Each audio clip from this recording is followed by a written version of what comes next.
Halo pemirsa VBS News, jumpa dengan saya Alfred Pakasi dalam program VBS News Domestic Market Review and Outlook periode 17 sampai dengan 21 Oktober 2022.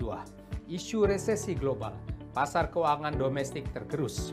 Ya, pasar investasi dalam negeri pekan lalu diwarnai dengan sejumlah isu, diantaranya isu akan datangnya resesi global ikut menekan pasar keuangan domestik dan memicu capital outflow dalam sepekan sekitar 4,2 triliun rupiah menurut data Bank Indonesia. Sementara itu, mata uang rupiah terkoreksi ke level 2,5 tahun terendahnya, sedangkan IHSG bertengger di level 2 bulan terlemahnya. Di pihak lain, sektor industri pengolahan triwulan ketiga 2022 terindikasi tetap kuat dan berada pada fase ekspansi. Pasar akan mencermati rilis neraca perdagangan Indonesia pada Senin nanti dan pengumuman suku bunga acuan BI 7-day reverse repo rate di hari Kamis akan datang. Untuk minggu berikutnya, isu prospek pemulihan ekonomi dalam dan luar negeri ini akan kembali warnai pergerakan pasar. Seperti apa dinamika pasar hari ini? Berikut detail dari VBS News Domestic Market Review and Outlook periode 17 sampai dengan 21 Oktober 2022. Ini kita awali dengan pasar modal Indonesia. IHSG secara mingguannya melemah cukup tajam 3,02% secara mingguannya ke level 6.814,530. IHSG melemah tajam di minggu ketiganya, tergelincir ke level 2 bulan terendahnya. IHSG terseret sentimen negatif datangnya dari bursa global yang mengkhawatirkan datangnya resesi dan berlanjutnya kenaikan suku bunga global. Sementara itu, bursa kawasan Asia umumnya juga bias melemah. Untuk pekan depan, IHSG berikutnya kemungkinan cari peluang rebound karena sudah dalam di oversold areanya.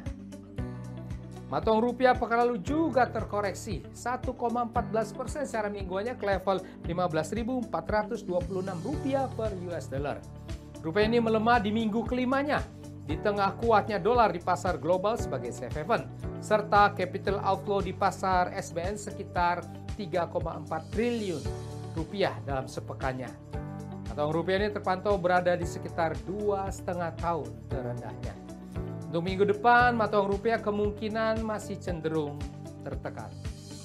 Pemirsa, harga obligasi rupiah pemerintah Indonesia jangka panjang 10 tahun terpantau berakhir turun secara mingguannya, terlihat dari pergerakan naik yield obligasi pemerintah dan berakhir ke level 7,336% pada akhir pekan.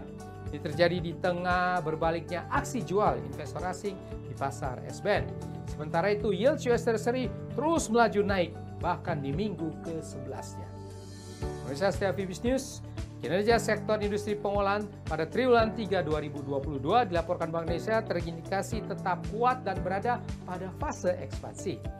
Hal tersebut tercermin dari Pro Manufacturing Index Bank Indonesia triwulan 3 sebesar 53,71% atau ekspansi di atas 50%. Ini meningkat dari 53,61% triwulan sebelumnya. Peningkatan tersebut didorong oleh komponen pembentuk PMI BI terutama di volume produksi, volume persediaan barang jadi, dan jumlah tenaga kerja. Sementara itu, hasil survei kegiatan dunia usaha SKDU Bank Indonesia mengindikasikan kinerja kegiatan dunia usaha tetap kuat pada triwulan 3 2022. Ini tercermin dari nilai saldo bersih tertimbang sebesar 13,89%, sedikit lebih rendah dari triwulan sebelumnya. Pelambatan kinerja kegiatan usaha tercermin pada sektor pertanian, perkebunan, peternakan, kehutanan, dan perikanan. Pihak lain, berdasarkan data transaksi 10 sampai dengan 13 Oktober, Bank Indonesia melaporkan non-residen di pasar keuangan domestik melakukan jual neto sebesar 4,22 triliun rupiah, terdiri dari jual neto 3,43 triliun rupiah di pasar SBN dan jual neto 0,79 triliun rupiah di pasar saham. Ya, demikian pemirsa setia VBS News, kita sudah membahas bersama VBS News Domestic Market Review and Outlook periode 17 sampai dengan 21 Oktober 2022. Saya Alfred Pakasi di sini mohon diri sejenak. Baiklah, untuk semuanya stay safe, stay healthy. Salam VBS.